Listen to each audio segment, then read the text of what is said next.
Today we're going to talk about managing the emotions of guilt.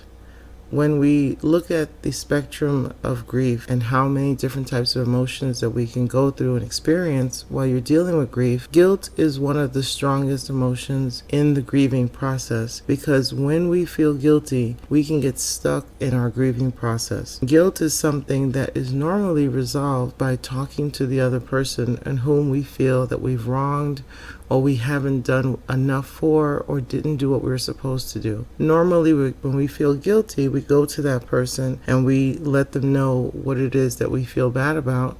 And usually the reassurance, the conversation, the feedback from that other person helps us to resolve some of the guilt that we might be feeling and helps us to get a true picture of what actually happened versus what we felt happened.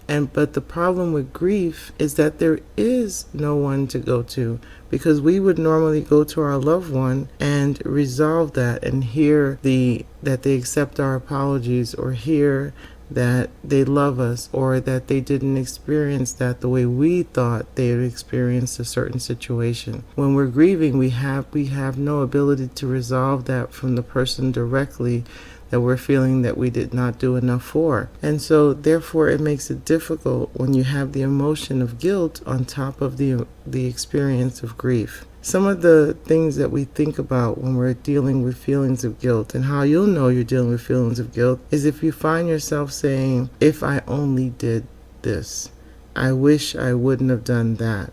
When you find your statements begin with, this was my fault because, or your statement includes a statement of feeling, I still can't forgive this person or that person or myself for this. When you feel like you're sorry for something that you didn't get a chance to fix or do right, when you're doing the could've, should've, would've, when you're thinking, if I only had, or the statement begins with, if I had one more day or more time, this is what I would have done. Those are rooted in feelings of guilt. And when you're grieving and feeling guilty, it makes it difficult to allow yourself to feel compassion. You're taking on the burden of what if. What if I would have done something different? What if I would have reacted a certain way, said a certain thing?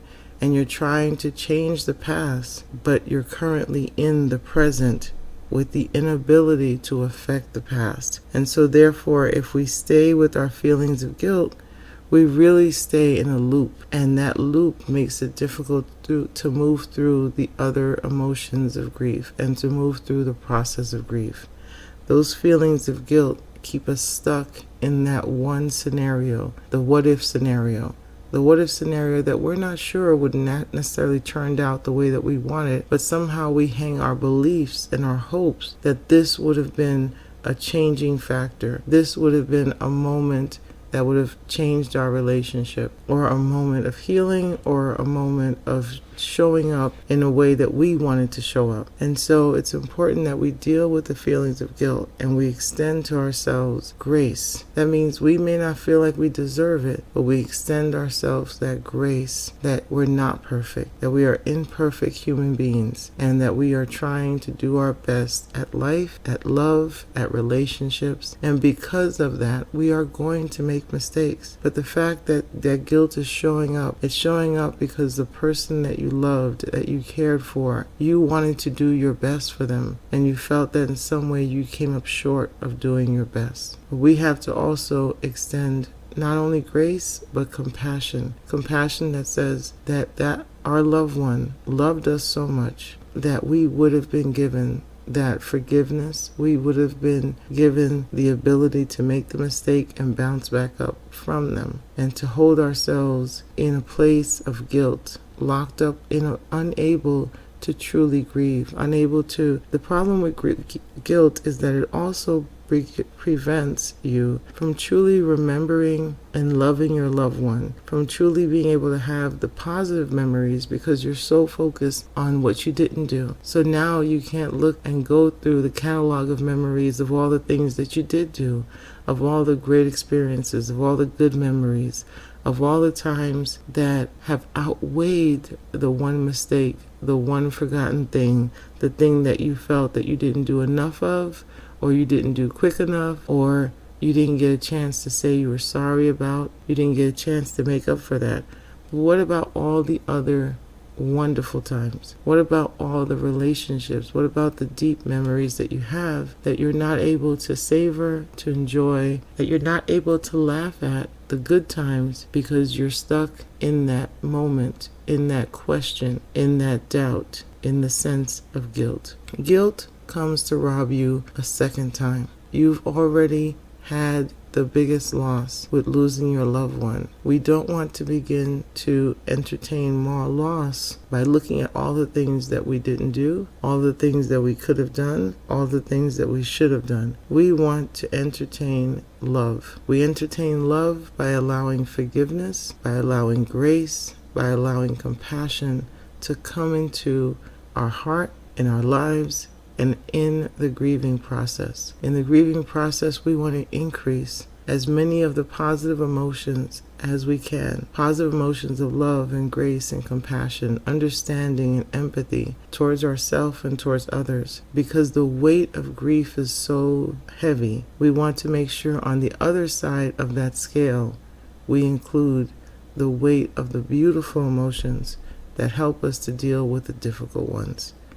And when you think about your loved ones, would they want you to be sitting with the I could have, I should have, if I only, all of those negative statements, all of those statements that keep you stuck in the past and don't allow you in the present to embrace the love, the memories that you have, because it becomes a roadblock in your process of grieving? Consider, as you grapple with grief, the relationship that you've had with your loved one, and consider, what would they have said about this statement that you have? What would they have said about the feeling of guilt that you're carrying? Would they want you to continue to carry this guilt, to carry the shame, to carry this feeling that's getting you stuck? Or would they want you to remember them, to remember yourself, and to remember the relationship, the beauty of that relationship, the beauty of connections? Because what is most valuable is your relationships and all the things that you did do right. What is most valuable is all those moments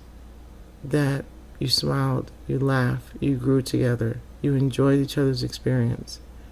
That is what's most valuable in the totality of everything. All the things that you did right, all the times that you showed up, all the times that you were there, all the times that you lived, you loved, and you laughed with them, all the times that you grew with them, matters so much more than the one thing that you feel you haven't done, forgot to do, shoulda, coulda, woulda done, and that you now are regretful or sorry about. That feeling is because you love. You want to make sure that you did everything that you could. But everything that you could, the number one thing you did was love this other human being that was a part of your life, a part of your love story, a part of your family, a part of you growing, a part of your joy. Love them by not holding yourself guilty and on trial for all the things that you wish that you should have, could have done. Love them by allowing yourself to live free, to live without guilt, to live without shame, to live without being stuck in all the things that you thought you should have done. Love them by loving yourself and by allowing yourself to shred those feelings of guilt. Let them not be a roadblock in your process. Allow yourself to really experience love, compassion, understanding, empathy. Allow yourself to be free of guilt. Thank you for joining me. Until next time, this is Gessy Martinez helping you to